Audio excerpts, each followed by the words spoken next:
Hey there, my fellow designers and creatives. Hope you're all doing well. Welcome back to another video in my mega product design course for beginners.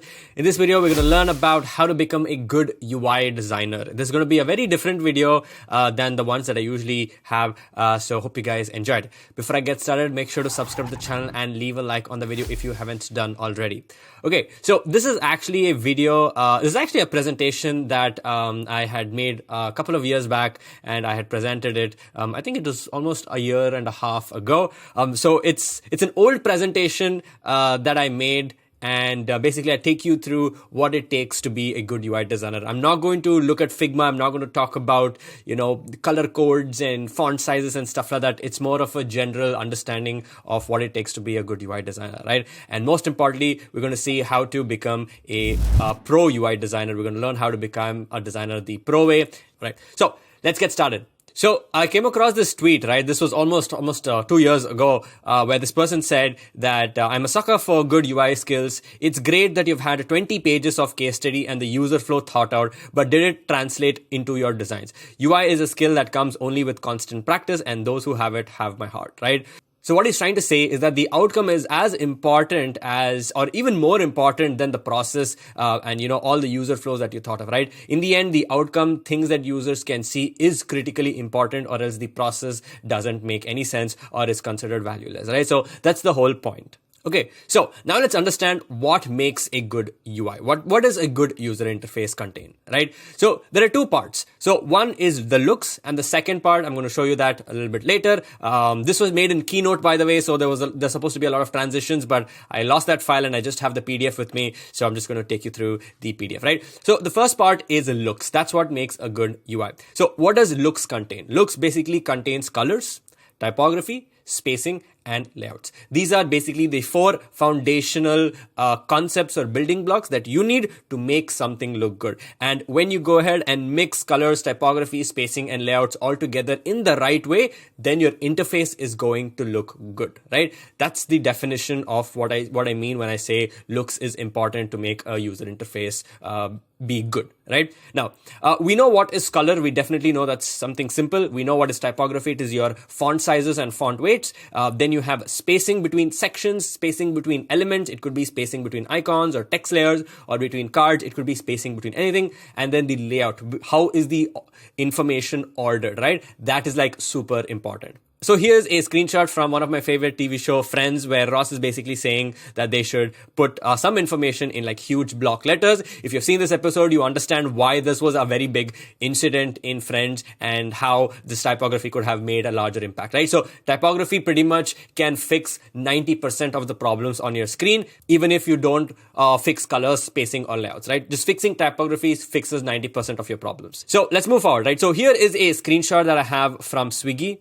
And basically what I'm trying to say here, and this is obviously the old design. This was obviously 2 years ago. This is the old design. This is not what we have today. And basically what I'm trying to show here is that the way information is laid out is very different, and each of it has a certain intent as to why it's laid out in that way, right? So for example, in the top part, you have the major touch points, which is restaurant, Instamart, and Genie, and you have a carousel, right? So it's a single row carousel. Then you have a big card. Then you have a couple of, again, smaller cards over here. And then you have popular curations, which has, 2 rows. And then it's carousel again. And then you have single one, which is spotlight. And then here you have this, this grid where you have like, a big card over here and then 2 smaller cards. And then you have a different color card over here as well, a different layout where the information is architecture. And then towards the very end, you just have a never-ending list of restaurants, right? So there's a very big logic and reason as to why the screens were designed in a certain way. Now, one of the reasons that it's designed this way is to break the monotony and make it less boring for the user when browsing, so that users don't get bored and they are motivated to scroll the content and consume the content, right? By the way, I have a video on design patterns and competitive analysis. Make sure to check those out. I cover all of those concepts in detail, but here I'm just brushing through some of the main concepts. Anyway, so coming back again, so looks consists of colors, typography, spacing, and layouts. So I'm going to be showing you 6 dribble shots from Dribbble, and basically these are very bad UI designs and they're really poor. Even though they sort of visually look fine, they are have a very big problem, right? So the first thing over here is that when I look at the screen, there's so much color. There are so many buttons, for example, upgrade has a primary CTA, place bid and follow. All of these are sort of grabbing attention. These huge cards are grabbing attention. There is this too much of drop shadow. The thing is, there's no information architecture here at all. I don't know what I'm supposed to look at. I don't know what to focus on, right? So that's one problem. If you come over here, right, here again, all of these look so fancy and unrealistic. I would say unrealistic is the right word over here, right? So to take an example, right, so we have coins over here, and these three have three different coins, colors, so I don't know why that is. And then we have this graph, and then today is Thursday, I guess, right? So I have no idea what this actually means. What are they trying to convey? I don't see the number over here, and then I don't see the date over here. So why is it not on a date wise and why is on a day wise? So the thing is, a lot of these things are making no sense. Even though it looks pretty to look at in a way, it doesn't make any sense. Then coming over here, right? So here again, so we have $590.30. I don't know why 30 is red in color. And here it's gone up by 3%. I don't know, 0.3% since when? Is it yesterday, today, last transaction? I don't know what that is. I have to pay. I don't know what I'm supposed to pay this for. And like, it just looks nice, but again, makes no sense. Here is an app designer. So if you look at the third screen here on the right, we have all flights, cruise, and train. But under the flights tab, we have Paris, Rome, and there's a typo over here. We have Spain and Bali. But the thing is, I don't know what is $120. Like, is it $120 for a flight? But which flight? Is it a round trip? Is it not? Like I said, colors, typography, spacing, and layout, they look good. But the screen makes absolutely no sense at all. All right. Coming over here. So here again, we have all of these icons over here, and I have no idea what these icons mean because there's no text over there and I can't really understand what's happening over here. All right. Then it says debit card and it says $1,500. I mean, I don't understand. Is this the account balance? Because a debit card cannot actually have a value associated with it. A credit card can have, which would basically be the credit balance or the credit limit and stuff like that. But for a debit card, it says 1,500. So again, this makes like no sense whatsoever. If you look over here, we have featured places. Here again, there's a big typo and you've got this property and then it says $230 Leon Hotel King, right? So $230 for what? Is it per night? Is it per day? Is it per stay? Is it for a week? Like it doesn't make any sense to me whatsoever, right? And where is this actually located, right? Where is this Leon Hotel, right? So even though the screen looks nice and interesting, it makes absolutely no sense. So the second point, which was after looks, is that designs need to make complete sense for it to become a good UI. And what does complete sense mean? One is visual hierarchy and the second one is content. So let me give you an example of what visual hierarchy means, right? So if we come back to the original example, right? Let me just see one that probably makes a lot more sense. Here, right? So we have a very large title, which is bold, which is fine, which makes sense, which is sort of telling that this is the main screen. And then under that, you have Paris and you have the price. The price is given a lot more emphasis because the designer feels that that is more important. Coming here on to the left side, you have 10:40 a.m. and 12:40 p.m., which is the most important, which is why it's black in color and bold. And the other information, such as the date, is not important. So that's given less emphasis, right? And then there's a good amount of spacing and differentiation, right? So that is basically visual hierarchy. And I have 2 videos on that, on visual hierarchy. Make sure to check them out if you haven't already. I go into super tiny details of what visual hierarchy really means. So definitely check that out. So, and then coming here is finally the content, right? The information that the user wants, right? So for example, like I mentioned over here, right? I think I mentioned over here, right? So you're saying Paris, you're saying $120, but I don't know what that means, right? I need more information to make that decision.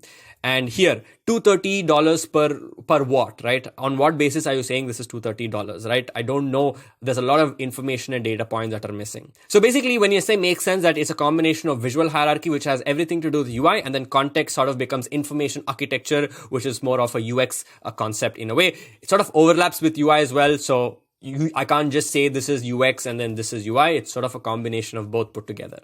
All right, so now I'm going to show you a couple of screens which are from real apps, and big disclaimer, not here to make fun of anybody, not here to put down anybody. And I'm just taking these as examples to tell you the differences between a good UI and a poor UI and things like that, right? So this was a very old Instagram post. Again, like I said, this presentation was made 2 years ago.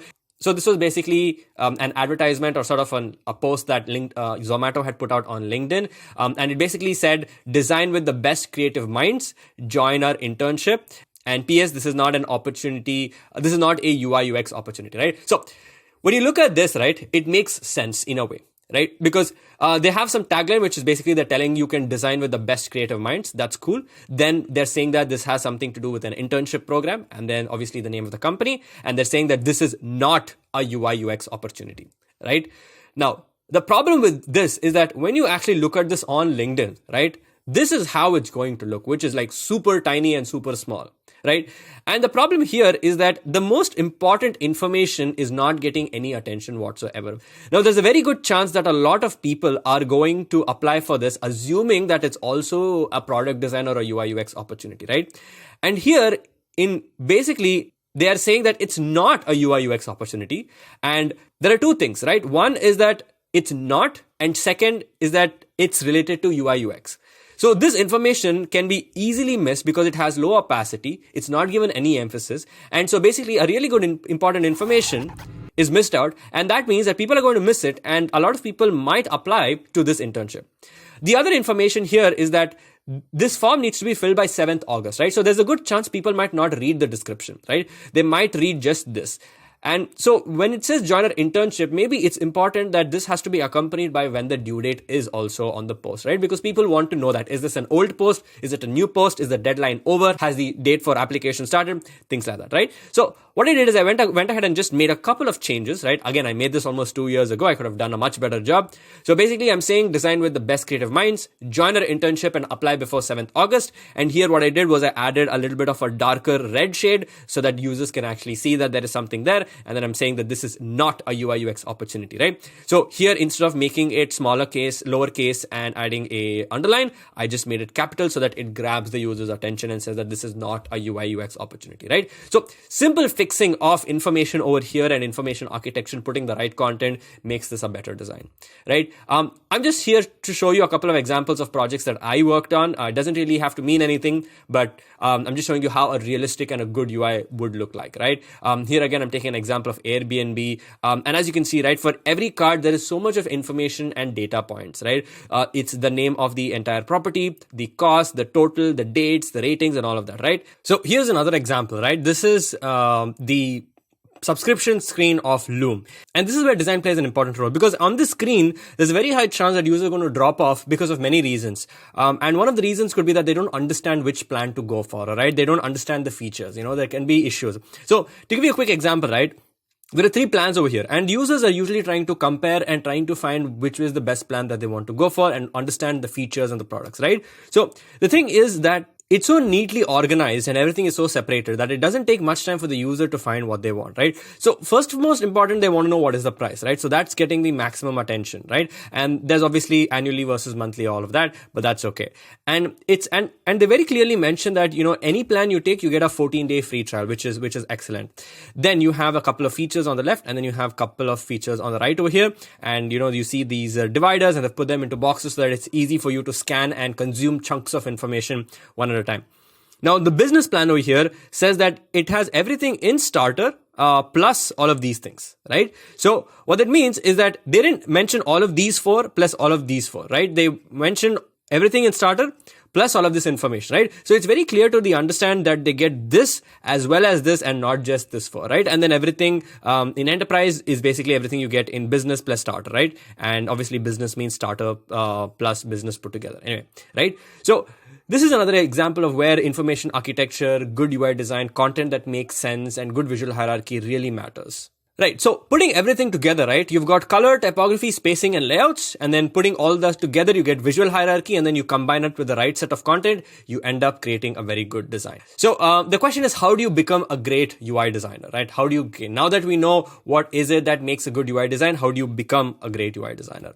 So the first thing that I see a lot of people do is doing the daily UI challenge. Now, the daily UI challenge is probably the worst ways ever to learn UI design. It's a flawed approach because it doesn't teach you anything.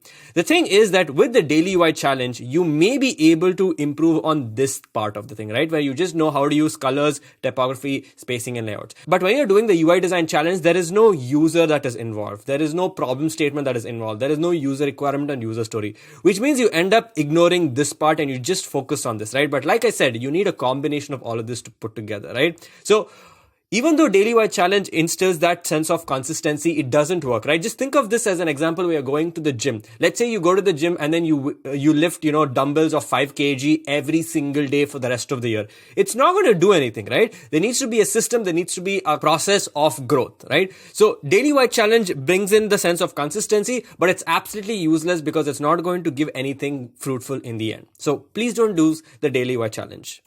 All right. Now, there are other things that you need to do if you have to become a great UI designer, right? First, you need to understand the foundations of design. And basically, when I talk about foundations, I'm talking about, all these 6 things put together, right?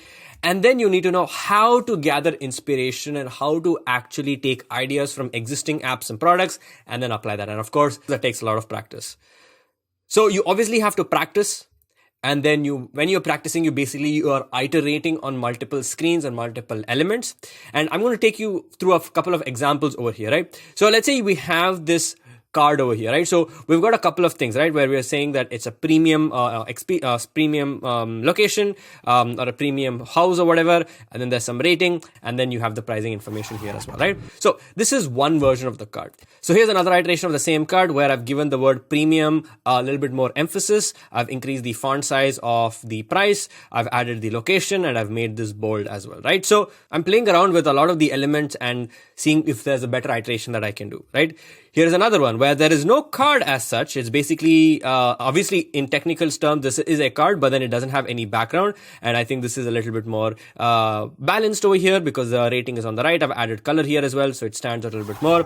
And then I have a few more iterations over here, right? I've just gone ahead and done it, right? So if you go ahead and keep iterating and try to design different concepts and versions of the same card, right? Now, I'm just taking one single card, but you can design an entire screen in 100 different ways, right? So this is the concept of iterating and iterating, right? And it's really important that you build this sort of a practice. And this is what designers do all the time. They're iterating because the first option is never the right option. And this is how I'm just showing you a couple of screenshots of projects of my mentees and I. This is one of the projects that I did long back when I was in Unacademy. This is another screenshot. This is of a landing page. And this is another app. And then here is another one. And then here's another one, right? A lot of iterations, right? This was a very big project. This is not mine. This is one of my mentees, right? So this is how designers actually work. This is how Figma files sort of look like when you're designing. Here's a screenshot again from Zomato. This is a very, very old screenshot. I think it's updated now. But basically, as you can see over here, there are too many font sizes. There are too many colors, right? I actually went ahead and tried to figure out what all the font sizes are and colors. You can see that we've got 12 colors, and then we've got probably around like 3, 4, 5, 6, 7, 8, like 9 font sizes, right? And not just font sizes, it's basically each text style, right? And that's a lot. That's way too much. And if you see over here, the most important information isn't getting as much attention as it is, right? So is paid the most important information or the bill amount or what it is, right? So too many things happening over here. And what I did was I actually went ahead and just did a quick redesign of that and made it a lot simpler, a lot easier to understand, removed all the unnecessary information, removed all the visual noise, and made it a lot simpler, right? And here's another option where this is a different font altogether, and with a different font, obviously it looks a lot better. I sort of prefer the font on the right than the left one, right? And to show you what that actually means is that I reduced the font text styles from 9 to 6, and then also reduces the number of colors from 12 to 8, right? And because the less number of these colors and font sizes used, the more minimal and the more simpler and easy to consume the screen is going to be. And here's another one. This is another screenshot that I found, which is after you paid. Of course, these screens have been redesigned because this is a 2-year-old screen. And I think there's a lot of issues over here, right? So first of all, it says 935 paid successfully, which is incorrect because I actually paid 794. I got some sort of a discount from 935, right? So stuff like this can really be a bad experience to the user. And obviously it's alarming that it says 935 paid, but I actually paid 794 as you see over here, right? There's a bit of a discount over here. So it's important that you design screens the right way. Now here's another example that I take from one of my mentees' case study where she designed an app which is basically a meal subscription app where you can order meals, right? So I follow this concept called as the elimination method, and this is how you choose and pick iterations from the entire list of iterations, how do you make decisions, right? So you start eliminating the ones that are bad because of certain reason, and then you end up with the one that makes the most sense. So here's an example. This was the first card that she made. Obviously it had a very bad font, and then the price was there. 2000 for what? 2000 wasn't mentioned. You have number of ratings over here, and it says plus ratings. 30 to 40 minutes. It doesn't really mention what 30 to 40 minutes is. And then the name of the restaurant, and then the distance, right? So a lot of things are making no sense over here. So then she went ahead and tried this concept where she called it the healthy breakfast plan. And then she also mentioned the items that come with the breakfast plan, right? That was missing over here. Because for me to make a decision on whether I want to choose North Indian thali, I need more information, right? And what is included in the plan makes a lot of sense. She also included the calorie count over here. And then she gave a split between the weekly and the monthly, right? 60 per meal if it's weekly, and then 40 per meal if it's monthly, right? So this is another information. And then she designed another one where what she did was she removed the calorie count because we felt that that was not relevant for the users. And then it says complete breakfast plan, all the items over here. We removed the name of the restaurant because we decided that it's going to be one restaurant that's going to be making all of the plans. And we retained weekly 350 and then monthly 1200. Now here is a difference where you can see here it was per meal, and here it was the total cost per week and the total cost per month, because users might want to do a lot of mathematics and calculations, and then they want to see if they want to go for a weekly plan or a monthly plan, whichever is affordable, right? Then another option here was a totally different iteration, with less image over here in this nice, interesting format. And then here it says 320 rupees weekly plan and then 65 per meal. So we combined both of the data points, right? This is the total, and then here we have per meal.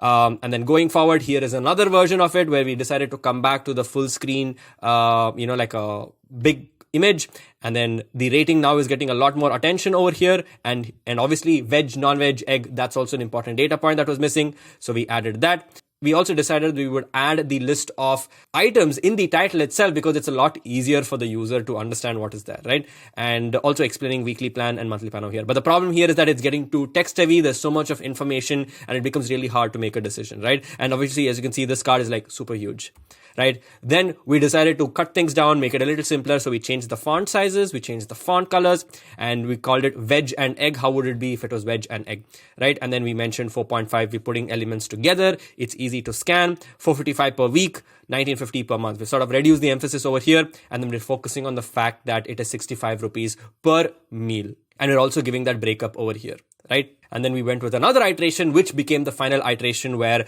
if we went ahead and said veg and egg, then we would have 4 options. We would have veg and egg, we would have non-veg and egg, we would have only non-veg, and we would have only veg, right? So that became a lot complex. So in order to simplify that, we decided to use the regular veg and non-veg icon. And then if it contains egg, we would say contains egg. We have the ratings, and then we would just say omelette and juice meal plan. And obviously this would have all the list of the items that are going to be given in the meal plan. And then we said 65 rupees per meal. And we just felt that this was a lot more information for the user, and users would usually make a decision based on how much the meal price costs, right? And so if you look at the difference from this to this, we see that we went through a lot of iterations and we came through this design, right? So this was the one that we had, and then this was the final one that we went with, right? So basically what we do here is another example. So I'm going to show you, right? This is one of the another projects of one of my other mentees, and this was the before card and this was the after card. So right, there are too many data points and data information, and what we do over here is basically you list down the data, all the data points that you have, and then you group each of the data points depending on how they are connected to each other, and in each of them you then order them based on the importance of that particular data point in this, right? So between the type of bus, rating, bus operator's name, and seats and available, all of these related to the bus details, and in these 4, the type of the bus is the most important information, and the number of seats available is the least important information in this category, and right? And then you go ahead and do the same thing for each and all of them, right? So then you go ahead and you organize content really where you understand what is important for the user, and you know who the users are and what information they want, right? So all of these things. And basically, this is an example of how the old card looks. And then once it's revamped with proper information architecture and hierarchy, it looks like this, right? As you can see, there's a massive difference, and this looks like 100 times better. So that's pretty much it for this video, guys. Thank you guys so much for watching. Hope you guys really enjoyed it. If you did, let me know in the comment sections down below. Make sure to leave a like and subscribe to the channel for more amazing, awesome content. And I'll see you guys in my next video. So till then, take care and bye-bye.